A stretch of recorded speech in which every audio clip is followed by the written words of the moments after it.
ಎಲ್ರಿಗೂ ನಮಸ್ಕಾರ. ಇವತ್ತಿನ ನಮ್ಮ ಕಥಾ ಸಮಯದಲ್ಲಿ ನೀವು ಕೇಳಲಿದ್ದೀರಿ ವಸುಧೇಂದ್ರರವರ ಅಮೃತ ಸೊಪ್ಪು ಕಥೆ. ವಾಚನ ಅಮಿತಾ ರವಿಕಿರಣ್ ಅವರಿಂದ. ಬನ್ನಿ ಕಥೆ ಕೇಳಿ ಆನಂದಿಸೋಣ. ವಸುಧೇಂದ್ರ ಅವರ ವಿಷಮ ಭಿನ್ನ ರಾಶಿ ಮತ್ತು ಇತರ ಕಥೆಗಳು ಸಂಕಲನದಿಂದ ಆಯ್ದುಕೊಂಡ ಅಮೃತ ಸೊಪ್ಪು ಕಥೆಯನ್ನ ನಾನು ನಿಮಗಾಗಿ ಓದ್ತಾ ಇದ್ದೀನಿ. 40ರ ಆಸುಪಾಸಿನ ಅಂಬಾಬಾಯಿ ಎನ್ನುವ ಸಂಪ್ರದಾಯಸ್ಥ ಬ್ರಾಹ್ಮಣ ಮುತ್ತೈದೆ ಬಾಯಿಗೆ ಒಂದು ಹನಿ ನೀರನ್ನು ಹಾಕದೆ ಇವತ್ತಿಗೆ ಸರಿಯಾಗಿ 1 ತಿಂಗಳಾಗಿತ್ತು.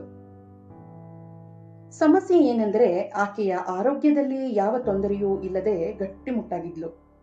ಆಕೆಯ ಪತಿ ಹಳ್ಳಾಚಾರ್ಯರಿಗೆ ತಲೆ ಕೆಟ್ಟು ಹೋಗಿತ್ತು. 50 ವರ್ಷದ ಬದುಕಿನಲ್ಲಿ ಇಂತಹ ವಿಚಿತ್ರ ಸಮಸ್ಯೆಯನ್ನು ಎಂದೂ ಎದುರಿಸಿರಲಿಲ್ಲ. ಗಂಡ ಹೆಂಡತಿ ಇಬ್ಬರೂ ಬಹಳ ಬಡತನದ ಸಂಸಾರದಲ್ಲಿಯೇ ಬಾಳಿದವರಾಗಿದ್ದರು. ಪುಟ್ಟ ಊರಿನ ಪೌರೋಹಿತ್ಯದ ವೃತ್ತಿಯವರಿಗೆ ಶ್ರೀಮಂತಿಕೆ ಬರುವುದು ಹೇಗೆ ಸಾಧ್ಯ?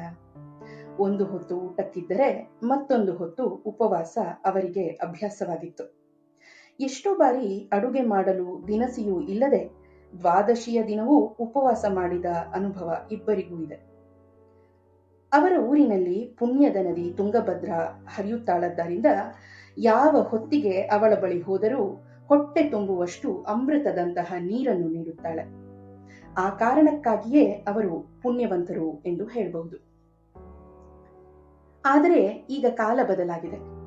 ಸ್ವಲ್ಪ ಮಟ್ಟಿಗೆ ಬ್ರಾಹ್ಮಣ ಕುಟುಂಬಗಳ ಬದುಕಿನ ಮಟ್ಟ ಹೆಚ್ಚಾಗಿದೆ. ಆ ಕಾರಣಕ್ಕಾಗಿಯೇ ಮಾತಿಗೊಮ್ಮೆ ಸತ್ಯನಾರಾಯಣ ಪೂಜೆ, ಅಷ್ಟೋತ್ತರ, ಗುರುಮಂತ್ರ ಇತ್ಯಾದಿಗಳನ್ನು ಗೃಹಸ್ಥರು ಹಮ್ಮಿಕೊಂಡು ಪುರೋಹಿತ ದಂಪತಿಯನ್ನು ಊಟಕ್ಕೆ ಕರೆಯುವ ಸಂಪ್ರದಾಯ ಶುರುವಾಗಿದೆ. ಕೈ ಬಿಚ್ಚಿ ದಕ್ಷಿಣೆ ಕೊಡುವುದು, ಒಂದಷ್ಟು ಹೆಚ್ಚಾಗಿಯೇ ದವಸ ಧಾನ್ಯಗಳನ್ನು ಕಟ್ಟಿಕೊಡುವುದು ಮಾಡುತ್ತಾರೆ. ಆ ಕಾರಣದಿಂದಾಗಿಯೇ ಹಳ್ಳಾಚಾರ್ಯ ಅಂಬಾಬಾಯಿ ದಂಪತಿಯ ಉಪವಾಸಗಳು ಪೂರ್ತಿ ಕಡಿಮೆಯಾಗಿವೆ. ದೇವರು ಒಳ್ಳೆ ದಿನಗಳನ್ನು ಕೊಡ್ಲಿಕ್ಕೆ ಶುರು ಮಾಡಿದ ಎಂದು 1-2 ಬಾರಿ ಮನಸ್ಸಿನಲ್ಲಿ ಅಂದುಕೊಂಡೂ ಇದ್ದಾರೆ.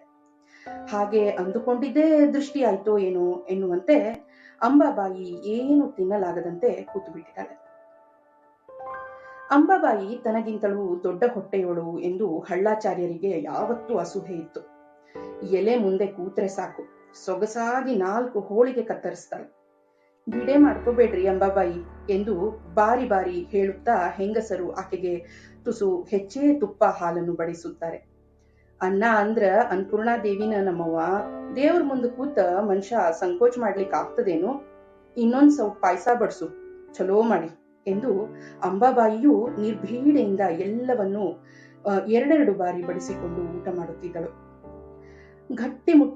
ಗಟ್ಟುಮುಟ್ಟು ದೇಹದ ಅಂಬಾಬಾಯಿ ಯಾರದೇ ಸಹಾಯವಿಲ್ಲದೆ 100 ಕೊಡ ನೀರನ್ನು ಸೇದಿ ಮನೆಯ ಹಂಡೆ ಗಚ್ಚುಗಳನ್ನು ತುಂಬಿಸುವ ಶಕ್ತಿಶಾಲಿಯಾಗಿದ್ದಳು. 100 ಜನಕ್ಕೆ ಒಬ್ಬಳೆ ಅಡುಗೆ ಮಾಡಿ ನಿಭಾಯಿಸುತ್ತಿದ್ದಳು. ಒನಕೆ ಹಿಡಿದು ಅವಲಕ್ಕಿ ಕುಟ್ಟಳು ನಿಂತಳೆಂದರೆ ಸಾಕ್ಷಾತ್ ಒಬ್ಬವನಂತೆ ಕಾಣುತ್ತಿದ್ದಳು. ಅದಕ್ಕೆ ವ್ಯತಿರಿಕ್ತವಾಗಿ ಹಳ್ಳಾಚಾರ್ಯರ ದೇಹ ಪ್ರಕೃತಿ. ಮೈಕೈ ತುಂಬಿಕೊಂಡ ಅಂಬಾಬಾಯಿಯ ಪಕ್ಕ ಈತ ನಡೆಯುತ್ತಿದ್ದರೆ ತಟ್ಟಿರಾಯನ ಪಕ್ಕ ನಂದಿಕೋಲು ಕುಣಿಯುವಂತೆ ಕಾಣುತ್ತಿತ್ತು. ಊಟದಲ್ಲಿ ಒಂದರ ಮೇಲೆ ಇನ್ನೊಂದು ಚೂರು ಹೋಳಿಗೆ ತಿಂದರೂ ಸಾಕು, ನದಿ ದಂಡೆಗೆ 4 ಬಾರಿ ಅಡ್ಡಾಡಬೇಕಾಗ್ತಿತ್ತು. ವಿಪರೀತ ಬಡತನದಿಂದಾಗಿ ತಿನ್ನುವ ವಯಸ್ಸಿನಲ್ಲಿ ಬೇಕೆಂದರೂ ಏನು ಸಿಗ್ತಿರ್ಲಿಲ್ಲ. ಈಗ ದೇವರು ಕೊಟ್ಟ ಹೊತ್ತಲ್ಲಿ ದೇಹ ಕೈ ಕೊಡ್ತಿತ್ತು. ದೇವರ ಪೂಜೆಯನ್ನು ಶಾಸ್ತ್ರೋಕ್ತವಾಗಿ ಮಾಡುವುದು ಬಿಟ್ಟರೆ ಉಳಿದೆಲ್ಲ ಕೆಲಸಗಳನ್ನು ಅಂಬಾಬಾಯಿಯೇ ಮಾಡುತ್ತಿದ್ದಳು. ಅವರ ದೇಹ ಪ್ರಕೃತಿಯ ಅರಿವಿದ್ದರಿಂದಲೇ ಊಟಕ್ಕೆ ಕರೆದವರು ಹುಷಾರಾಗಿರ್ತಿದ್ರು. ನಿಮಗೆ ಎಷ್ಟು ಬೇಕೋ ಅಷ್ಟ ಕೇಳ್ರಿ ಆಚಾರ್ಯರೇ, ಯಾವುದೂ ಒತ್ತಾಯ ಮಾಡಂಗಿಲ್ಲ, ನಿಮ್ಮ ಆರೋಗ್ಯ ಮುಖ್ಯ ನೋಡ್ರಿ ನಮ್ಗ ಎಂದು ನಿಸ್ಸಂಕೋಚವಾಗಿ ಹೇಳಿ ಬಾಯಿ ಕಟ್ಟಿಸುತ್ತಿದ್ದರು. ಪಕ್ಕದಲ್ಲಿ ತುಪ್ಪ ಹಾಲಿನ ಜೊತೆಯಲ್ಲಿ ಹೋಳಿಗೆಯನ್ನು ಕತ್ತರಿಸುವ ಅಂಬಾಬಾಯಿಯನ್ನು ನೋಡಿದಾಗ ಗಂಡನಿಗಿಂತ ಹೆಂಡತಿ ಜಾಸ್ತಿ ಊಟ ಮಾಡಬಾರ್ದು ಅಂತ ಯಾವುದಾದ್ರೂ ಶಾಸ್ತ್ರದಾಗೆ ಬರ್ದಿದ್ರೆ ಚಲೋ ಇತ್ತು, ಯಾಕೋ ಯಾರಿಗೋ ಇದು ಹೊಳೆದಂಗ ಇಲ್ಲ ಎಂದು ಬೇಸರ ಮಾಡಿಕೊಳ್ಳುತ್ತಿದ್ದರು. ಈ ದಂಪತಿಗಳಿಗೆ 2 ಮಕ್ಕಳಿದ್ದರು. ಮೊದಲನೆಯವನು ಮುಕುಂದ, ಈಗ BA ಕಲಿಯುತ್ತಿದ್ದ. 2ನೇಯವನು ಜಗನ್ನಾಥ, 10ನೇ ತರಗತಿಯಲ್ಲಿ ಓದುತ್ತಿದ್ದ. ಇವರಿಬ್ಬರಲ್ಲದೆ ಹಳ್ಳಾಚಾರ್ಯರ ವಿಧವೆ ತಾಯಿ ರಾಧಕ್ಕನೂ ಮನೆಯಲ್ಲಿ ಇರುತ್ತಿದ್ದಳು. ಆಕೆಗೆ ಆಗಲೇ 75 ದಾಟಿತ್ತು. ಕೆಲಸ ಮಾಡಲು ಕೈಲಾಗುತ್ತಿರಲಿಲ್ಲ. ಆದರೆ ಬಾಯಿ ಜೋರು. ಮನೆಯ ಮೂಲೆಯಲ್ಲಿ ಕುಳಿತುಕೊಂಡಿದ್ದರೂ ಇಡೀ ಸಂಸಾರವು ತನ್ನ ಆಜ್ಞೆಯಂತೆಯೇ ನಡೆಯಬೇಕೆಂದು ಹಂಬಲಿಸುತ್ತಿದ್ದಳು. ಮದುವೆಯಾಗಿ ಬಂದ ಹೊಸ್ತರಲ್ಲಿ ಆಕೆಗೆ ವಿಪರೀತ ಅಂಜುತ್ತಿದ್ದ ಅಂಬಾಬಾಯಿ ಈಗ ಜೋರ್ ಮಾಡಿ ಆಕೆಯನ್ನು ಸುಮ್ಮನೆ ಕೂಡಿಸುವಷ್ಟು ಪ್ರಬುದ್ಧಳಾಗಿದ್ದಳು. ಆದರೆ ಹಿರಿಯ ಜೀವವೊಂದು ಬಹಳ ಗೌರವವಿದ್ದ ಕಾರಣ ಆಕೆಗೆ ಯಾವುದೇ ರೀತಿಯಲ್ಲಿ ಕುಂದು ಕೊರತೆಯಾಗದಂತೆ ನೋಡಿಕೊಳ್ಳುತ್ತಿದ್ದಳು. ಇಡೀ ಸಂಸಾರಕ್ಕೆ ಹಳ್ಳಾಚಾರ್ಯರ ಪೌರೋಹಿತ್ಯವೇ ಏಕಮೇವ ಆದಾಯವಾಗಿತ್ತು. ಅದು ಸಾಕಾಗುತ್ತಿರಲಿಲ್ಲ. ಆ ಕಾರಣದಿಂದಾಗಿಯೇ ಹಲವಾರು ಮನೆ ಕೆಲಸಗಳನ್ನು ಹಣವಿಲ್ಲದೆ ಮಾಡಿಕೊಳ್ಳುವ ವಿಧಾನಗಳನ್ನು ಅಂಬಾಬಾಯಿ ಕಂಡುಕೊಂಡಿದ್ದಳು. ಮನೆಯ ಹಿತ್ತಲಿನಲ್ಲಿ ತರಕಾರಿಗಳನ್ನು ಬೆಳೆಸುವುದು, ಊಟಕ್ಕೆ ಬೇಕಾದ ಮುತ್ತುಗದ ಪತ್ರಾಳಿಗಳನ್ನು ತಾನೇ ಕಾರ್ಚಿ ಕಡ್ಡಿಯನ್ನು ಸೀಳಿ ಹಚ್ಚುವುದು, ಪೌರೋಹಿತ್ಯಕ್ಕೆ ಕರೆದ ಮನೆಗಳ ಮಕ್ಕಳಿಂದ ಕಳೆದ ವರ್ಷದ ನೋಟ್ ಪುಸ್ತಕಗಳಲ್ಲಿ ಬಳಸದೆ ಖಾಲಿ ಬಿಟ್ಟ ಕಾಗದಗಳನ್ನು ಬೇಡಿ ತಂದು ಮಕ್ಕಳಿಗೆ ನೋಟ್ ಪುಸ್ತಕಗಳನ್ನು ಹೊಲೆದು ಕೊಡುವುದು, ಕುಪ್ಪಸ ಶರ್ಟು ನಿಕ್ಕರುಗಳನ್ನು ತಾನೇ ಹೊಲೆಯುವುದು, ತಾಮ್ರದ ಬಿಂದಿಗೆಯಲ್ಲಿ ಕೆಂಡವನ್ನು ತುಂಬಿ ಮಕ್ಕಳ ಅಂಗಿ ನಿಕ್ಕರ್ಗಳನ್ನು ಇಸ್ತ್ರಿ ಮಾಡಿಕೊಡುವುದು ಇತ್ಯಾದಿ ಕೆಲಸಗಳನ್ನ ಮಾಡುತ್ತಿದ್ದಳು. ಕೈಯಿಂದ ಹಣ ಸೋರದೆ ಸಂಸಾರವನ್ನು ತೂಗಿಸಲು ಸಕಲ ಪ್ರಯತ್ನವನ್ನು ಮಾಡುತ್ತಿದ್ದಳು. ಅವುಗಳ ಸಾಲಿನಲ್ಲಿ ಇತ್ತೀಚೆಗೆ ಹೊಸದಾಗಿ ಕಾಡಿಗೆ ಹೋಗಿ ಕಟ್ಟಿಗೆ ತರುವುದು ಸೇರಿಕೊಂಡಿತ್ತು. ಬ್ರಾಹ್ಮಣರು ಕಾಡಿಗೆ ಹೋಗಿ ಕಟ್ಟಿಗೆ ತರೋದು ಕೇಳಿರ್ಲಿಲ್ಲ ನೋಡವ, ಇದೇನ್ ಸುಡುಗಾಡ್ ಸಹವಾಸ ಅಂಟ್ಕೊಂಡಿ ಅಂತ ರಾಧಕ್ಕ ಕುಟುಕಿದ್ದಳು. ಹಂಗಾರೆ ಲಂಬಾಣಿ ಹೆಂಗಸರಿಗೆ ದುಡ್ಡು ನೀನ್ ಕೊಡ್ತೀಯೇನೋ ಎಂದು ಅಂಬಾಬಾಯಿ ಎದುರು ಮಾತನಾಡಿ ಬಾಯಿ ಮುಚ್ಚಿಸಿದ್ದಳು. ಮನೆಯಲ್ಲಿ ಅಡಿಗೆಯನ್ನು ಕಟ್ಟಿಗೆಯಲ್ಲೇ ಮಾಡಬೇಕಿತ್ತು. ಪುರೋಹಿತ ಮನೆತನವಾದ್ದರಿಂದ ಸೀಮೆ ಎಣ್ಣೆಯ ಸ್ಟೌವ್ ಬಳಸುವಂತಿರಲಿಲ್ಲ. ನದಿಯ ಆ ದಡದಲ್ಲಿ ಸಾಕಷ್ಟು ಕಾಡು ಇತ್ತು. ಆದರೆ ಹೋಗಿ ತಂದುಕೊಳ್ಳುವ ಹವ್ಯಾಸ ಬ್ರಾಹ್ಮಣ ಮನೆಗಳಲ್ಲಿ ಇರಲಿಲ್ಲ. ಲಂಬಾಣಿ ಹೆಂಗಸರು ತಲೆಯ ಮೇಲೆ ಹೊರೆ ಹೊತ್ತುಕೊಂಡು ಮಾರಲು ಬರುತ್ತಿದ್ದರು, ಅದನ್ನೇ ಕೊಳ್ಳುತ್ತಿದ್ದರು. ಇತ್ತೀಚೆಗೆ ಅವರು ಮನಸ್ಸಿಗೆ ಬಂದಷ್ಟು ಹಣವನ್ನು ಕೀಳಲಾರಂಭಿಸಿದ್ದರು. ಈ ಹೊತ್ತಿನಲ್ಲಿಯೇ ಪಕ್ಕದ ಓಣಿಯ ಕುರುಬರ ತಾಯಕ್ಕ ಅಂಬಾಬಾಯಿಯನ್ನು ಕಾಡಿಗೆ ಕರೆದುಕೊಂಡು ಹೋಗಿ ಕಟ್ಟಿಗೆಯನ್ನು ಸಂಗ್ರಹಿಸಿ ತರಲು ಒಪ್ಪಿಕೊಂಡಿದ್ದಳು. ಪೌರೋಹಿತ್ಯ ಇಲ್ಲದ ದಿನ ಮಾತ್ರ ಅಂಬಾಬಾಯಿ ಕಾಡಿಗೆ ಹೋಗುತ್ತಿದ್ದಳು. ನಸುಕಿನಲ್ಲಿಯೇ ಎದ್ದು ಹೋದ್ರೆ ಹೊತ್ತೇರೋದ್ರಲ್ಲಿ ಒಂದು ಹೊರೆ ಕಟ್ಟಿಗೆ ತಂದು ಬಿಡುತ್ತಿದ್ದಳು. ಮೊದಮೊದಲು ಪುಟ್ಟ ಹೊರೆಯನ್ನು ಮಾತ್ರ ತರಲು ಸಾಧ್ಯವಾಗುತ್ತಿತ್ತು. ಈಗ ದಿನ ಸಾಗಿದಂತೆ ದೊಡ್ಡ ಹೊರೆಯನ್ನೇ ತರುವಷ್ಟು ಪಳಗಿ ಬಿಟ್ಟಿದ್ದಳು. ತಿಂಗಳಿಗೆ 2 ಬಾರಿ ಹೋಗಿ ಬಂದರೆ ಸಾಕಾಗ್ತಿತ್ತು. ಕಾಡು ಹಲವು ಸವಲತ್ತುಗಳನ್ನು ಆಕೆಗೆ ಪರಿಚಯಿಸಿತ್ತು. ಮುತ್ತುಗದ ಎಲೆ, ಸೀತಾಫಲ, ಬೆಳವಲಕಾಯಿ ಇತ್ಯಾದಿ ಹಣ್ಣುಗಳು, ತೊಕ್ಕಿಗೆಂದು ಹುಣಸೆಕಾಯಿ, ಹಕ್ಕರಿಕಿ ಸೊಪ್ಪು, 3 ಎಲೆ ಪಲ್ಯ, ಅಪರೂಪಕ್ಕೆ ಗಂಧದ ಕೊರಡು, ಈಶ್ವರಿ ಪುಷ್ಪ, ಹೀಗೆ ಸಾಕಷ್ಟು ಸವಲತ್ತುಗಳ ನಿಧಿಯು ತುಂಬಿಕೊಂಡ ಮಹಲಿನಂತೆ ಕಾಡು ಅಂಬಾಬಾಯಿಗೆ ಕಂಡಿತ್ತು. ಅಷ್ಟಾದರೂ ಬ್ರಾಹ್ಮಣರೇಕೆ ಕಾಡಿಗೆ ಹೋಗಿ ಬರುವುದಿಲ್ಲ ಎಂದು ಆಕೆಗೆ ಆಶ್ಚರ್ಯವಾಗುತ್ತಿತ್ತು. ಒಮ್ಮೊಮ್ಮೆ ತಾಯಕ್ಕನ ಗಂಡನು ಜೊತೆಯಲ್ಲಿ ಬಂದಿದ್ದರೆ ಜೇನು ಓಡಿಸಿ ತುಪ್ಪವನ್ನೂ ಸೋಸಿಕೊಡುತ್ತಿದ್ದ. ಹೊಸತನ್ನು ಕಂಡುಕೊಳ್ಳುವ ಸ್ವಭಾವ ಅಂಬಾಬಾಯಿಗೆ ಚಿಕ್ಕಂದಿನಿಂದಲೂ ಇತ್ತು. ವಾರಗೆಯ ಹುಡುಗಿಯರು ಹಿರಿಯ ಹೆಂಗಸರಿಂದ ಕಲಿತ ತಲತಲಾಂತರದ ರಂಗೋಲಿಗಳನ್ನೇ ಅಂಗಳದಲ್ಲಿ ಹಾಕುತ್ತಿದ್ದರೆ ಈಕೆ ಮಾತ್ರ ಅಷ್ಟೇ ಚುಕ್ಕೆಗಳನ್ನು ಬಳಸಿಕೊಂಡು ಹೊಸದಾದ ಚಿತ್ರವನ್ನು ಬಿಡಿಸುತ್ತಿದ್ದಳು. ಭಜನೆಗಳಲ್ಲಿ ಅವವೇ ಜಮಾನದ ಹಾಡುಗಳನ್ನು ಊರಿನವರೆಲ್ಲ ಹೇಳುವಾಗ ಈಕೆ ಅದೇ ಹಾಡಿಗೆ ಬೇರೆ ಸಾಹಿತ್ಯವನ್ನು ಹಾಕಿ ಹೊಸ ಹಾಡು ಮಾಡಿಬಿಡುತ್ತಿದ್ದಳು. ಅಡುಗೆ ಮಾಡುವ ವಯಸ್ಸು ಬಂದ ಮೇಲಂತೂ ತನ್ನದೇ ಅನುಭವದಿಂದ ಹೊಸ ರುಚಿಯನ್ನು ಯೋಚಿಸಿ ಅಡುಗೆ ಮಾಡುತ್ತಿದ್ದಳು.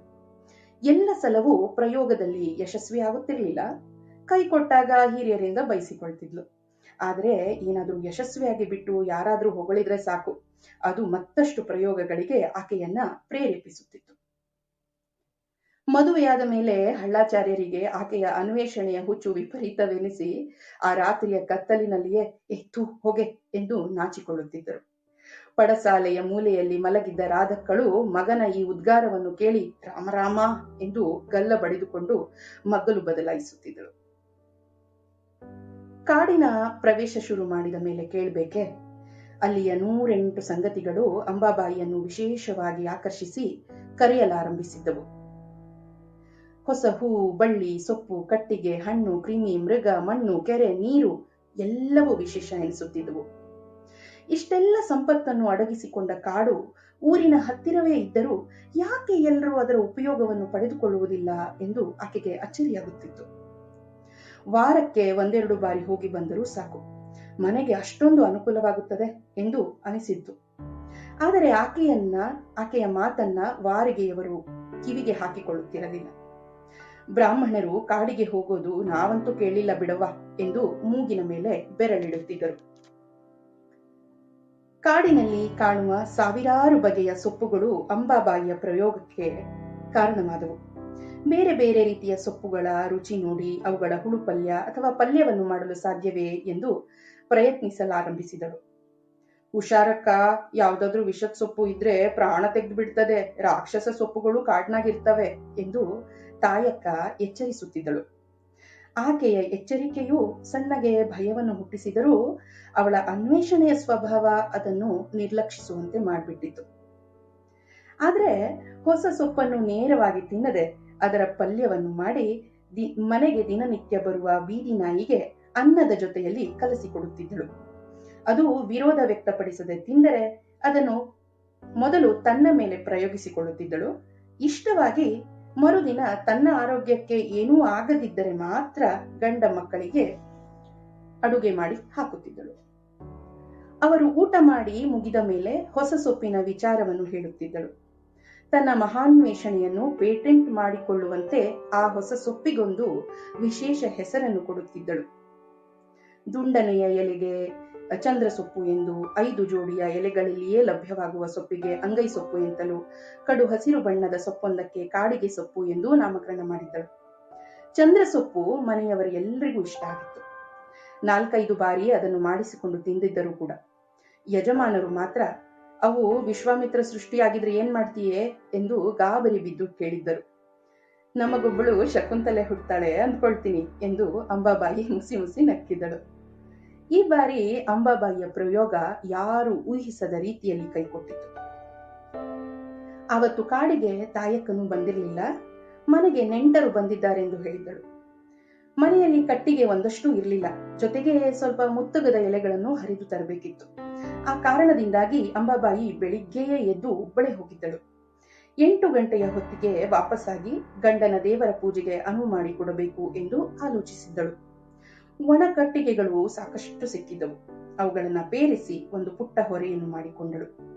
ಒಂದಷ್ಟು ಮುತ್ತುಗದ ಎಲೆಗಳನ್ನ ಹರಿದುಕೊಂಡು ತಾನು ತಂದ ಗೋಣಿಯ ಚೀಲದಲ್ಲಿ ತುಂಬಿಸಿಕೊಂಡಿದ್ದಳು.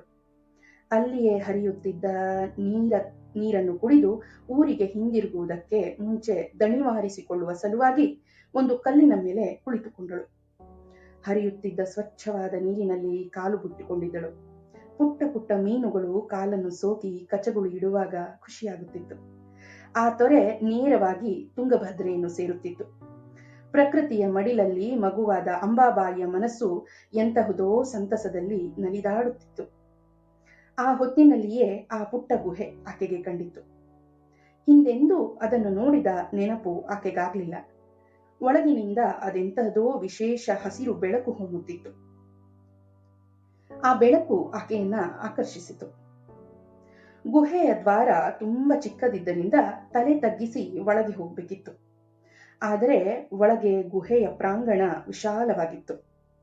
ಎಲ್ಲಿಯೋ ಜುಳುಜುಳು ನೀರು ಹರಿಯುವ ಸದ್ದು ಕೇಳ್ತಿತ್ತು. ಹಲವು ಬೆಳಕಿನ ಕೋಲುಗಳು ಅಲ್ಲಲ್ಲಿ ಬೀಳುತ್ತಿದ್ದರಿಂದ ಗುಹೆಯ ಒಳಗಿನದು ನಿಧಾನಕ್ಕೆ ಸ್ಪಷ್ಟವಾಗುತ್ತಿತ್ತು. ಯಾರೋ ಅಲ್ಲಿ ವಾಸಿಸುತ್ತಿರಬೇಕು ಎನ್ನುವ ಭಾವ ಮೂಡುತ್ತಿತ್ತು. ಆದರೆ ಅಲ್ಲಿ ಯಾರೂ ಕಾಣುತ್ತಿರಲಿಲ್ಲ. ಒಂದು ಬಗೆಯ ಪವಿತ್ರತೆಯ ಅನುಭವ ಆಕೆಗೆ ಆಗುತ್ತಿತ್ತು. ಹಲವು ಗಿಣಿಗಳು ಅಲ್ಲಿ ಹಾರಾಡಿಕೊಂಡಿದ್ದವು. ಈಕೆಯ ಪ್ರವೇಶವಾಗುತ್ತಿದ್ದಂತೆಯೇ ಒಂದು ವಿಶೇಷ ಸದ್ದನ್ನು ಹೊರಡಿಸಿ ಅವು ಸ್ವಾಗತಿಸಿದವು. ತನ್ನ ಪಾದದ ಸದ್ದೂ ಆಗದಂತೆ ಒಂದೊಂದೇ ಹೆಜ್ಜೆಗಳನ್ನು ಇಡುತ್ತಾ ಅಂಬಾಬಾಯಿ ಸಾಗಿದಳು. ಆ ಗುಹೆಯ ಗೋಡೆಗಳಿಗೆ ಒಂದು ವಿಶಿಷ್ಟ ಬಗೆಯ ಬಳ್ಳಿ ಹಬ್ಬಿಕೊಂಡಿತ್ತು. ದಟ್ಟ ಹಸಿರಿನ ಆ ಬಳ್ಳಿ ಇಡೀ ಗುಹೆಯನ್ನೆಲ್ಲ ಆವರಿಸಿದ್ದರಿಂದ ಬೆಳಕಿನ ಕೋಲುಗಳು ಅದರ ಮೇಲೆ ಬಿದ್ದು ಹಸಿರು ಬಣ್ಣವು ಹೊರಹೊಮ್ಮಿತ್ತು. ಇಡೀ ಗುಹೆಯೇ ಹಸಿರು ದೀಪದ ಬೆಳಕಿನಲ್ಲಿ ಪ್ರಜ್ವಲಿಸಿದಂತೆ ಕಾಣುತ್ತಿತ್ತು. ಆ ಬಳ್ಳಿಯ ಎಲೆಗಳು 5 ಬೆರಳನ್ನು ಚಾಚಿಕೊಂಡ ಹಸ್ತದಂತಹ ಆಕಾರವನ್ನು ಹೊಂದಿದ್ದವು. ಆ ಅಂಗೈ ಮಧ್ಯದಲ್ಲಿ ಹೂವನ್ನು ಹಿಡಿದಂತೆ ಒಂದು ಕೆಂಪು ಬಣ್ಣದ ಪುಟ್ಟ ಹೂ ಎಲೆಯ ಮಧ್ಯ ಬಿರಿದುಕೊಂಡಿತ್ತು. ಆ ಹೂಗಳಿಂದಾಗಿ ಇಡೀ ಗೋಡೆಯ ತುಂಬ ಕೆಂಪು ಬಣ್ಣದ ನಕ್ಷತ್ರಗಳು ಹೊಳೆಯುತ್ತಿರುವಂತೆ ಕಾಣಿಸುತ್ತಿತ್ತು. ಅಂಬಾಬಾಯಿಗೆ ಆ ಪವಿತ್ರ ಬಳ್ಳಿಯನ್ನು ಮುಟ್ಟಲು ಹಿಂಜರಿಕೆ ಆಯಿತು. ಆದರೆ ಮನಮೋಹಕವಾದ ಅದರ ರೂಪ ಅವಳನ್ನ ಹತ್ತಿರ ಕರೆಯಿತು. ನಿಧಾನಕ್ಕೆ ಹೆಜ್ಜೆ ಇಟ್ಟು ಒಂದು ಎಲೆಯನ್ನು ಕಿತ್ತಿದಳು. ಹಾಲಿನಂತಹ ದ್ರವವೊಂದು ಬಳ್ಳಿಯಿಂದ ಜಿನುಗಿತು. ಆ ಹಾಲಿನ ಹನಿಯನ್ನು ತೋರ್ಬೆರಳ ತುದಿಯಲ್ಲಿ ಜಿನುಗಿಸಿಕೊಂಡು ತನ್ನ ಮೂಗಿನ ಬಳಿ ತೆಗೆದುಕೊಂಡು ಆಘ್ರಾಣಿಸಿದಳು. ಎಂತಹುದೋ ಗುಂಗಿಗೆ ಒಳಗಾದಂತೆ ಮೈ ರೋಮಾಂಚನಗೊಂಡಿತು. ಮತ್ತೆ ಈ ಜಗತ್ತಿಗೆ ವಾಪಸ್ಸು ಬರುವುದಕ್ಕೆ ಕೆಲವು ಕ್ಷಣಗಳೇ ಹಿಡಿದವು. ಹಲವು ಎಲೆಗಳನ್ನು ಕಿತ್ತು ಉಡಿಗೆ ಹಾಕಿಕೊಂಡಳು. ಜಾಸ್ತಿ ಕಿತ್ತುಕೊಳ್ಳುವುದಕ್ಕೆ ಯಾಕೋ ಭಯವಾಯಿತು. ಯಾರೋ ಉಸಿರಾಡುತ್ತಿರುವ ಸದ್ದು, ಜೊತೆಗೆ ಹೆಜ್ಜೆಯೂ ಕೇಳಿಬಂತು. ಮತ್ತೆ ಅಲ್ಲಿರುವ ಧೈರ್ಯ ಅಂಬಾಬಾಯಿಗೆ ಆಗಲಿಲ್ಲ. ಸದ್ದು ಮಾಡದೆ ಹೆಜ್ಜೆಗಳನ್ನು ಹಿಂದಕ್ಕೆ ಇಡುತ್ತಾ ಗುಹೆಯಿಂದ ಹೊರಗೆ ಬಂದುಬಿಟ್ಟಳು. ಯಾವತ್ತಿನಂತೆ ಮೊದಲ ಸಲ ಸ್ವಲ್ಪ ಸೊಪ್ಪನ್ನು ಬಳಸಿ ಬೀದಿಯ ನಾಯಿಗೆ ತಿನ್ನಿಸಿದಳು. ಅದು ಮರುದಿನವೂ ಆರೋಗ್ಯವಾಗಿಯೇ ಇತ್ತು. ಆದರೆ ಹೊಸದಾಗಿ ಅನ್ನ ಚಪಾತಿ ಬಡಿಸಿದರೆ ತಿನ್ನಲು ನಿರಾಕರಿಸಿತು. 2 ದಿನ ಬಿಟ್ಟು ಅಂಬಾಬಾಯಿ ಸೊಪ್ಪಿನ ಹುಳುಪಲ್ಯ ಮಾಡಿಕೊಂಡು ತಾನೊಬ್ಬಳೇ ತಿಂದಳು. ಸ್ವಲ್ಪ ಒಗರೆನ್ನಿಸಿದರೂ ರುಚಿಯಾಗಿತ್ತು. ಅದರ ಪರಿಮಳ ಎಂತಹದೋ ಒಂದು ಸಿಹಿಯನ್ನು ನೆನಪಿಸುವಂತೆ ಇತ್ತು. ಒಂದಷ್ಟು ಬಿಡದಂತೆ ಎಲ್ಲವನ್ನು ಅನ್ನಕ್ಕೆ ಕಲಿಸಿಕೊಂಡು ತಿಂದಳು. ಮನೆಯ ಯಾರಿಗೂ ಅದನ್ನು ಬಡಿಸುವುದು ಬೇಡವೆಂದು ನಿರ್ಧರಿಸಿದಳು. 2 ದಿನ ತನಗೆ ಏನೂ ಆಗದಿದ್ದರೆ ಉಳಿದವರಿಗೆ ಮಾಡಿ ಹಾಕೋಣ ಎಂದು ನಿರ್ಧರಿಸಿದಳು.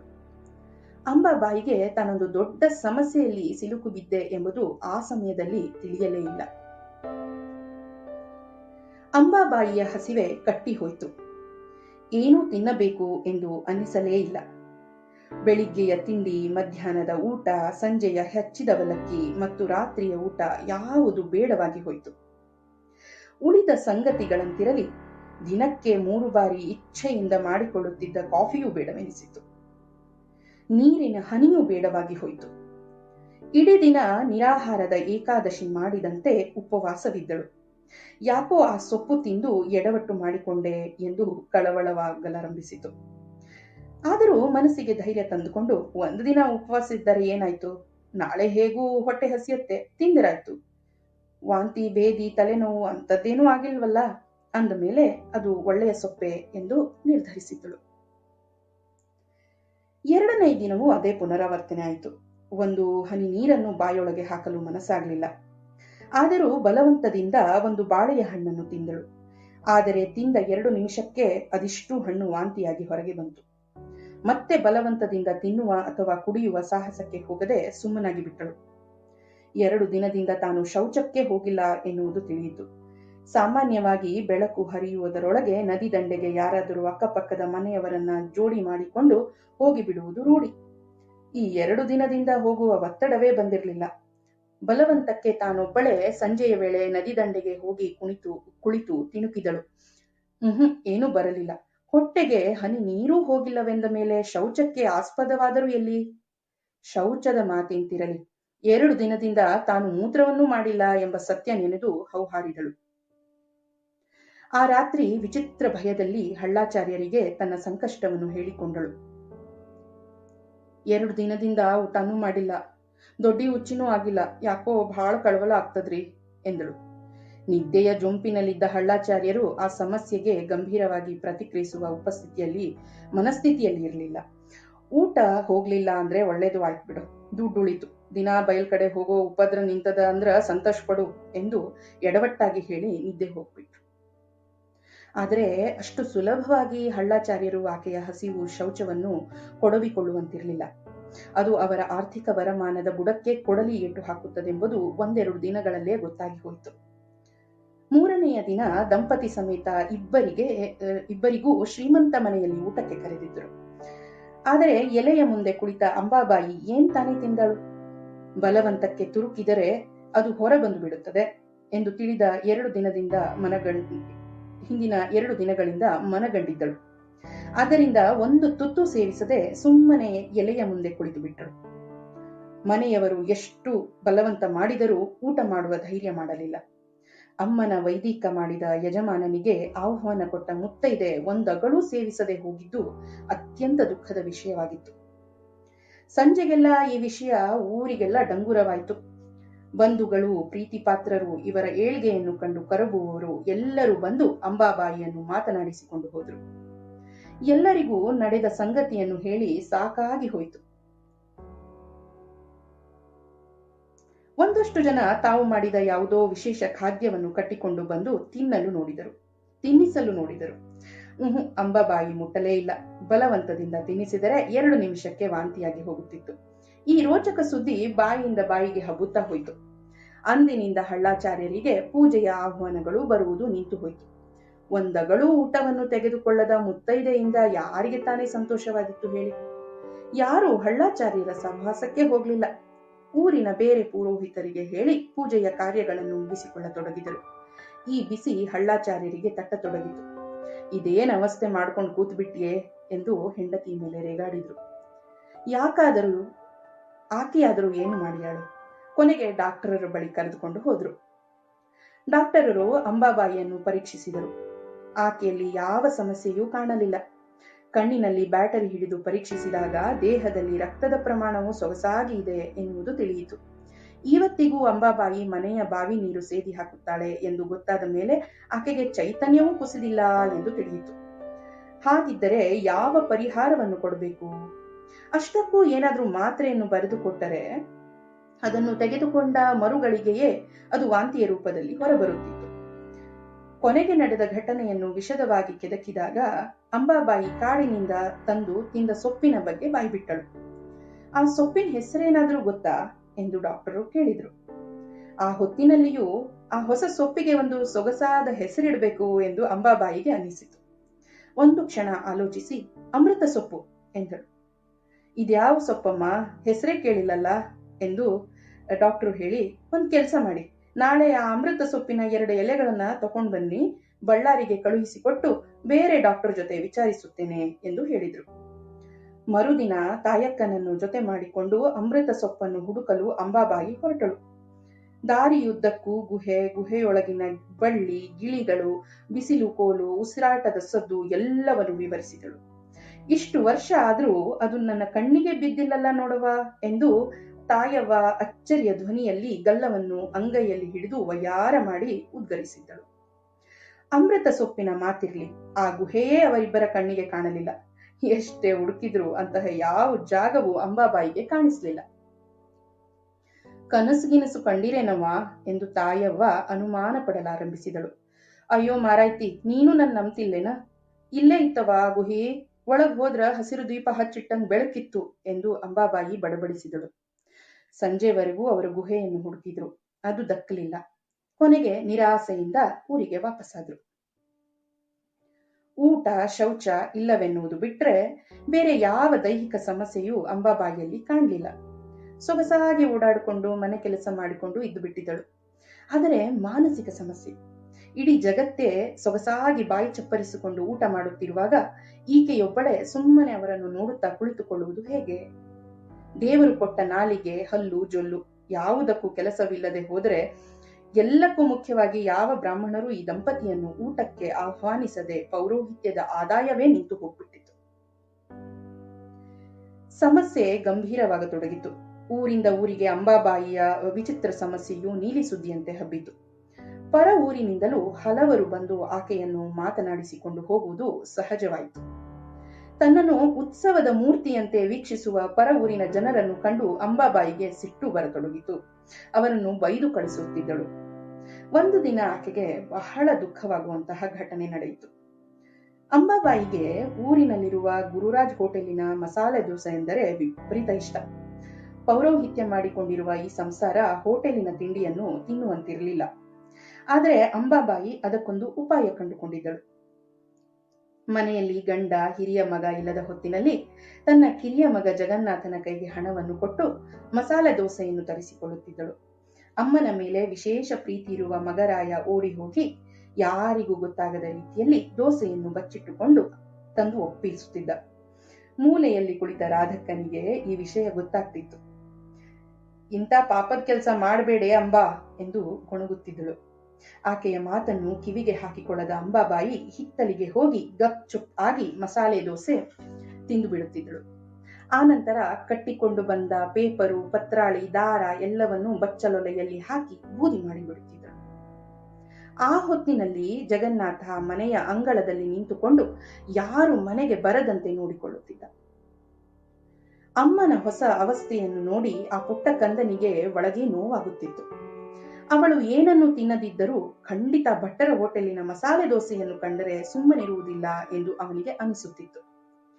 ಉಳ್ಳಾಗಡ್ಡಿ, ಆಲೂಗಡ್ಡಿ, ಬೆಳ್ಳುಳ್ಳಿ ಹಾಕಿ ಮಾಡಿದ ಆ ಪಲ್ಯವನ್ನು ಗರಿಗರಿಯಾದ ಆ ಮಸಾಲೆ ದೋಸೆಯ ತುಂಡಿನೊಂದಿಗೆ ಬೆರೆಸಿ ತಿನ್ನುವುದೆಂದರೆ ಅಮ್ಮನಿಗೆ ಪ್ರಾಣವೆಂದು ಗೊತ್ತಿತ್ತು.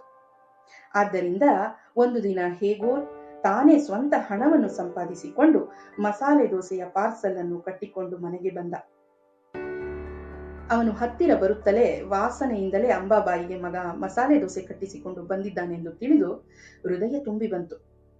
ತಾಯಿ ಮಗ ಇಬ್ಬರು ಹಿತ್ತಲಿಗೆ ಹೋದರು. ಅಲ್ಲಿದ್ದ ಬೇವಿನ ಮರದ ಕೆಳಗೆ ಕುಳಿತ ಮೇಲೆ ಮಗರಾಯನೇ ಪೊಟ್ಟಣವನ್ನು ಒಡೆದು ದೋಸೆಯ ಮಧ್ಯಭಾಗದ ಕೆಂಪನೆಯ ಗರಿಗರಿ ತುಂಡನ್ನು ನುರಿದು ಅದಕ್ಕೆ ಮಸಾಲೆ ಪಲ್ಯವನ್ನು ಹಚ್ಚಿ ತನ್ನ ಪುಟ್ಟ ಕೈಗಳಿಂದಲೇ ಅಮ್ಮನ ಬಾಯಿಗೆ ಒಯ್ದು ಇಟ್ಟ. ಆಕೆಗೆ ಬೇಡವೆನಿಸುತ್ತಿತ್ತು. ಆದರೂ ಮಗನ ಆ ಪ್ರೀತಿಗೆ ಕರಗಿ ಅದನ್ನು ತಿಂದಳು. ಮಗ ಸಂತೋಷದಿಂದ ನಕ್ಕ. ಆದರೆ ಎಲ್ಲ ಖುಷಿ 2 ನಿಮಿಷ. ತಿಂದ ಮಸಾಲೆ ದೋಸೆ ಪಲ್ಯ ಒಂದು ಕಣವು ಹೊಟ್ಟೆಯಲ್ಲಿ ಉಳಿಯದಂತೆ ವಾಂತಿಯಾಗಿ ಹೋಯಿತು. ಅಮ್ಮನ ಅವಸ್ಥೆಯನ್ನು ನೋಡಿ ಜಗನ್ನಾಥ ಪೆಚ್ಚಾದ. ಅಂಬಾಬಾಯಿಗೆ ವಿಪರೀತ ದುಃಖವಾಗಿ ಅಳಲಾರಂಭಿಸಿದಳು. ಒಂದು ದಿನ ತಾಯಕ್ಕ ಬೇಯಿಸಿದ ಕೋಳಿ ತುಂಡೊಂದನ್ನು ಬಾಳೆ ಎಲೆಯಲ್ಲಿ ಕಟ್ಟಿಕೊಂಡು ಬಂದು, ಅಕ್ಕ ಬರ್ರಿ ಎಂದು ಅಂಬಾಬಾಯಿಯನ್ನು ಕರೆದಳು. ಇಬ್ಬರು ಸೇರಿ ಬೀದಿ ನಾಯಿಯನ್ನು ಹುಡುಕಿಕೊಂಡು ಹೊರಟರು. ದಿನನಿತ್ಯ ಬರುವ ಆ ನಾಯಿ ಇತ್ತೀಚೆಗೆ ಅಂಬಾಬಾಯಿಯ ಮನೆ ಕಡೆ ಬಂದಿರಲಿಲ್ಲ. ಓಣಿ ಓಣಿ ತಿರುಗಾಡುತ್ತಾ ಆ ನಾಯಿಗಾಗಿ ಹುಡುಕಾಡಿದರು. ಅದು ಸಿಗಲೇ ಇಲ್ಲ. ಕೊನೆಗೆ ಊರ ಹೊರಗಿರುವ ದುರ್ಗಮ್ಮನ ಗುಡಿಯ ಹುಣಸೆ ಮರದ ನೆರಳಿನಲ್ಲಿ ಮಲಗಿಕೊಂಡಿತ್ತು. ಇಬ್ಬರು ಅದರ ಹತ್ತಿರ ಹೋದರು. ಅವರನ್ನು ಗುರುತು ಹಿಡಿದ ನಾಯಿ ಎದ್ದು ನಿಂತು ಬಾಲವನ್ನು ಅಲ್ಲಾಡಿಸಿತು. ತಾಯಕ್ಕ ಪ್ರೀತಿಯಿಂದ ಅದರ ಮೈಯನ್ನು ಸವರಿ ಕೋಳಿಯ ತುಂಡನ್ನು ಅದರ ಮುಂದೆ ಇಟ್ಟಳು. ನಾಯಿ ಅದನ್ನು ಮೂಸಿ ನೋಡಿತು. ಅನಂತರ ತಾಯಕ್ಕನನ್ನು ಒಮ್ಮೆ, ಅಂಬಕ್ಕನನ್ನು ಒಮ್ಮೆ ವಿಚಿತ್ರ ಅಸಹಾಯಕತೆಯಲ್ಲಿ ನೋಡಿ ಆಮೇಲೆ ಅದನ್ನು ತಿನ್ನದೆ ಸ್ವಲ್ಪ ದೂರ ಹೋಗಿ ಮಲಗಿಕೊಂಡು ಕಣ್ಣು ಮುಚ್ಚಿತು. ಅಂಬಾಬಾಯಿಗೆ ಅದರ ಅವಸ್ಥೆ ಚೆನ್ನಾಗಿ ಅರ್ಥವಾಯಿತು. ಮೂಕ ಪ್ರಾಣಿಗೆ ಎಂತ ಅವಸ್ಥೆ ತಂದಿಟ್ನಲ್ಲೇ ತಾಯಕ್ಕ, ದೇವರು ನನ್ನ ಕ್ಷಮಿಸ್ತಾನೇನವ ಎಂದು ಅಂಬಾಬಾಯಿ ರೋಧಿಸಿದಳು. ಇಂತಹ ಸಂಕಷ್ಟದ ದಿನಗಳಲ್ಲಿಯೇ ಆ ಊರಿಗೆ ಮೀನಿನ ಬಾಬಾ ಬಂದ. ಮೀನಿನ ಬಾಬಾ ಆ ಊರಿನವರಿಗೆಲ್ಲರಿಗೂ ಪರಿಚಿತನೇ ಆಗಿದ್ದ. 3 ತಿಂಗಳಿಗೊಮ್ಮೆಯೋ 6 ತಿಂಗಳಿಗೊಮ್ಮೆಯೋ ಭೇಟಿ ಕೊಡುತ್ತಿದ್ದ. ಸುಮಾರು 15-20 ದಿನಗಳ ಕಾಲ ಆ ಊರಿನಲ್ಲಿದ್ದು ಮತ್ತೆ ಬೇರೊಂದು ಊರಿಗೆ ಹೊರಟು ಹೋಗುತ್ತಿದ್ದ. ಮೀನಿನ ಬಾಬಾ ತನ್ನ ಸಂಚಾರಕ್ಕೆ ಎಂದೂ ಭೂಮಿಯನ್ನು ಬಳಸುತ್ತಿರಲಿಲ್ಲ. ಅವನೆಂದೂ ನಡೆಯುತ್ತಿರಲಿಲ್ಲ. ನದಿಯ ಮಾರ್ಗದ ಮೂಲಕವೇ ಒಂದೂರಿನಿಂದ ಮತ್ತೊಂದು ಊರಿಗೆ ಈಜಿ ಸಾಗುತ್ತಿದ್ದ. ನದಿಯಲ್ಲದ ಊರಿಗೆ ಅವನೆಂದೂ ಕಾಲಿಡುತ್ತಿರಲಿಲ್ಲ. ನದಿ ಇಲ್ಲದ ಊರು ವಾಸಿಸಲು ಯೋಗ್ಯವಾದದ್ದೇ ಅಲ್ಲ ಎಂದು ಅವನು ಹೇಳುತ್ತಿದ್ದ. ತುಂಗಭದ್ರಾ ನದಿಯಲ್ಲಿ ಸಾಗುತ್ತಾ ಸಾಗಿ ಹಗರಿ ನದಿಯನ್ನು ಸೇರುತ್ತಿದ್ದ. ಕೆಲವೊಮ್ಮೆ ಹಾಗೆ ಉತ್ತರದ ಕಡೆಗೆ ಈಜುತ್ತಾ ಸಾಗಿ ಕೃಷ್ಣ, ಘಟಪ್ರಭಾ, ಮಲಪ್ರಭಾ, ದೋಣಿ, ಭೀಮಾ ಇತ್ಯಾದಿ ನದಿಗಳ ಊರಿಗೂ ಹೋಗುತ್ತಿದ್ದ. ನದಿಗಳೇ ನಮ್ಮ ಜನರನ್ನ ಒಂದುಗೂಡಿಸುವುದು ಎಂದು ಭಾವುಕನಾಗಿ ಹೇಳುತ್ತಿದ್ದ. ಬೆಳಿಗ್ಗೆ ಸೂರ್ಯೋದಯಕ್ಕೂ ಮುಂಚೆ ಈಜುತ್ತಾ ಬಂದು ಆ ಊರಿನ ನದಿ ದಂಡೆಯಲ್ಲಿ ಕುಳಿತು ಬಿಡುತ್ತಿದ್ದ.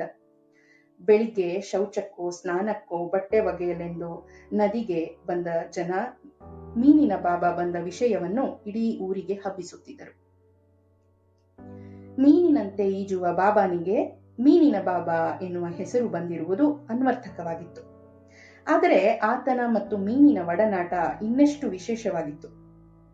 ಮೀನಿನ ಜೊತೆಯಲ್ಲಿ ಮಾತನಾಡುವ ಶಕ್ತಿ ಅವನಿಗಿದೆ ಎಂದು ಜನರೆಲ್ಲ ಗಟ್ಟಿಯಾಗಿ ನಂಬಿದ್ದರು. ಅವನೆಂದು ಆ ವಿಚಾರವಾಗಿ ಯಾರ ಮುಂದೆಯೂ ಹೇಳಿರಲಿಲ್ಲ. ಆದರೆ ಜನರ ನಂಬಿಕೆಗೂ ಒಂದು ಕಾರಣವಿತ್ತು. ಮೀನಿನ ಬಾಬಾ ಸಕಲ ರೋಗಕ್ಕೂ ಔಷಧಿ ಕೊಡುತ್ತಿದ್ದ. ಈ ರೋಗಹರಣ ಗುಣಕ್ಕಾಗಿಯೇ ಊರಿನ ಜನರು ಬಾಬಾನ ಆಗಮನವನ್ನು ಯಾವಾಗಲೂ ಎದುರು ನೋಡುತ್ತಿದ್ದರು. ಯಾವುದೇ ರೋಗವಿರಲಿ, ಅದಕ್ಕೆ ಪರಿಹಾರ ಮೀನಿನ ಬಾಬಾನಲ್ಲಿ ಇರ್ತಿತ್ತು. ಹಿಂದಿನ ದಿನ ಅವನ ಹತ್ತಿರ ಕುಳಿತು ರೋಗಿಯು ತನ್ನ ಎಲ್ಲ ಸಮಸ್ಯೆಯನ್ನು ಹೇಳಿಕೊಳ್ಳಬೇಕಿತ್ತು. ಅವೆಲ್ಲವನ್ನು ಜತನದಿಂದ ಬಾಬಾ ಕೇಳಿಸಿಕೊಳ್ಳುತ್ತಿದ್ದ.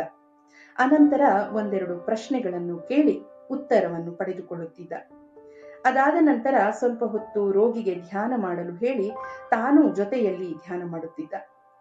ಧ್ಯಾನ ಮುಗಿದ ನಂತರ ನಾಳೆ ಸಂಜೆಯ ವೇಳೆಗೆ ಬರಬೇಕು ಎಂದು ಹೇಳಿ ಕಳಿಸಿಬಿಡುತ್ತಿದ್ದ. ಒಂದು ಸಲಕ್ಕೆ ಕೇವಲ ಒಬ್ಬರ ರೋಗವನ್ನು ಮಾತ್ರ ಪರಿಹಾರ ಮಾಡುತ್ತಿದ್ದ.